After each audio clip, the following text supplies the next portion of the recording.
Hello and welcome back to another video. Today we've got a few topics to discuss, including my review for episode 5 of Aim to be a Pokemon Master, and also some big news on the anime that comes in April. And the news is really starting to hit, things are coming to an end and we're in for a lot of change. So let's get into this and I hope you enjoy. So first up, we got a bunch of new information about the Gen 9 anime, which begins in April on the 14th. And I'm really looking forward to this new start. It's going to be weird not seeing Ash every week on our screens, but it's something fresh and it's something new. And we got these new concept arts for Liko and Roy, and to be honest, their designs look really cool. Roy has grown on me so much since I initially saw him. Like, his design here looks so amazing, and I just can't wait to see them both in action. We also got a very brief summary about this series. It says the new series will be a new dream and adventure set in the entire Pokemon world, where Liko and Roy will go on adventures with many Pokemon, including Sprigatito, Fuecoco and Quaxly. So obviously this is a massive bit of news that this series isn't just going to be in Paldea, it's going to be all around the world, just like Journeys was. Which immediately brings up a lot of red flags, as Journeys didn't handle this aspect very well at all. But you've got to accept that Journeys had Ash and Go, two protagonists. Go's goal was absolutely ridiculous, trying to capture every Pokemon from the start, which eventually they just ditched because it was just too hard for them to do that. As long as Liko and Roy don't have a silly goal like that, or something too ambitious like that, then I think we'll be okay. But we also got to remember that Ash, we were trying to call back on a lot of his memories in Journeys, and he's obviously had over 1200 episodes of memories, and it was just impossible to go back and see every single one of them and, you know, reintroduce old characters, old Pokemon and everything. It got a bit messy towards the end with returns and stuff, so it was hard to do that. So these are brand new characters. Hopefully this still feels like the same universe, the same world. It still feels lived in. We still see a bunch of old characters return. That would be really cool. And if we just get time to spend with these new characters, I think we can give them a chance to grow on us. They can catch some cool Pokemon, put together some cool teams, and hopefully both of them have interesting goals. I just hope one of them does some sort of gym challenge, you know, whether it is in Paldea or somewhere else. I want to see something to do with battles, like a new trainer starting out, wanting to be the champion, wanting to be the best. I want to see that again, because that would be interesting. The last time we had it was like 25 years ago with Ash starting out, so it would be good to see how they would tackle that sort of introduction to a character nowadays. I'm just really looking forward to this, and I really hope it goes down well. I think people just need to give it a bit of time. Don't jump to conclusions. Just, if the first couple episodes are bad, just give it time to build these characters up and introduce them to us, and hopefully it will be good. But who knows, it could be terrible, but we don't know yet, so we have to give it time and we'll see. But I'm really looking forward to it as it stands. And then next up, we also got episode 5 of Aim to be a Pokemon Master in Japan, and I gotta be honest, I was a bit disappointed with this episode. It promised us a lot of things, like Ash's Kanto Pokemon all reuniting.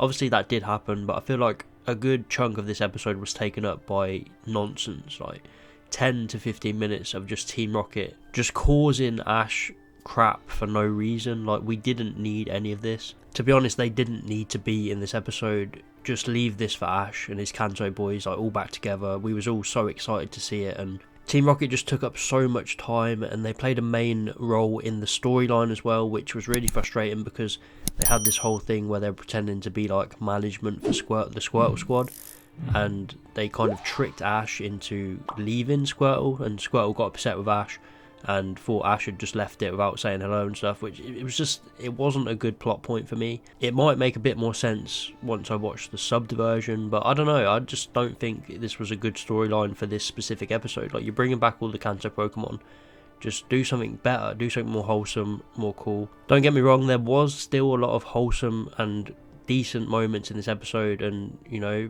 flashbacks to the Kanto series and seeing Ash with baby Charmander and all three of them together playing around, like that stuff. I loved it all, but the story of this episode was just, it didn't really do much for anyone really. It gave Squirtle this attitude at the start, and he was all annoyed with Charizard and Bulbasaur. They were fighting. Of course, they used to fight and squabble all the time back in Kanto, but there's so many better things you could have done with this episode. They ended it off with a nice firefight, and everyone's kind of back together.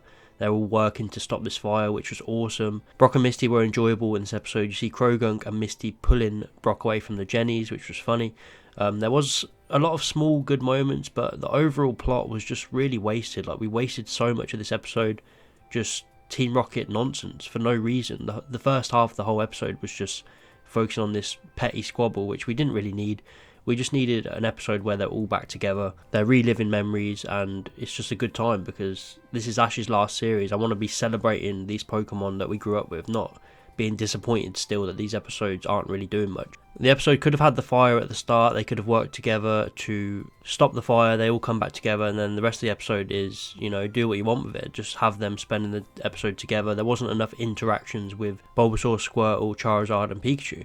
I mean, the whole Power Rangers superhero thing was kind of funny. Like, I get the gag they were going for. Like, they are this superhero group that save people from fires and everyone loves them and they want their autographs and stuff. That they're famous, basically. And Team Rocket have come in and tried to profit off their fame. But it could have been a better episode. So, still some nice moments, some nice flashbacks. But this plot just didn't land for me. So, I'd probably give this a 6 out of 10. I know that's still quite high, but obviously you've got all the boys back together. I can't give it any lower. Like, there was still a lot of good moments, but this should have been a 10 out of 10 episode. Like, the Gathering the Gang of 4 in the Advanced Generation is probably a 10 out of 10 episode, and this should have been the same. Like, this should have brought them all back together in a really wholesome way, you know, had some battle moments. They go off and just bond together. Like, this should have been better. But that's it for this one. We've got a few more episodes coming up, which I think a lot of people have been disappointed with the summaries that we've got. We've got a random Bayonet episode that doesn't seem to be pulling this plot forward anymore. The Lapras episode I am really looking forward to. It looks like it's going to be a really wholesome reunion, so let's hope Team Rocket don't ruin that one as well. And then next week's episode is Pikachu and Ash getting separated, which I'm kind of looking forward to. It looks like there could be some emotional moments. And similar to the Beartic episode, I think this one could do a lot for Ash's character again and really show off why he is a Pokemon Master now. But so far this series has been hit or miss for a lot of people. I've really enjoyed it up until this one. I think the first 4 were fine for me, especially 4. Like, a lot of people didn't like the Beartic stuff, but I thought it was just such a great portrayal of Ash's character and how far he's come. And then you go to this one and it's brought it down for me a bit because I expected a lot more with Ash's original Kanto Pokemon. They mean a lot to me. The original series is one of my favourites, and I don't think they handled it quite as well as they could have. But that's it for this video. Please let me know what you think about the Gen 9 preview stuff. Liko and Roy, are you interested? Are you disappointed that they're going to be going around the world again like in Journeys? Or are you excited? And of course, let me know your thoughts on episode 5 and the Gathering the Gang of 4. Did it disappoint or did it live up to expectations for you? But that is it. Please like and subscribe if you enjoyed, and I'll see you next time.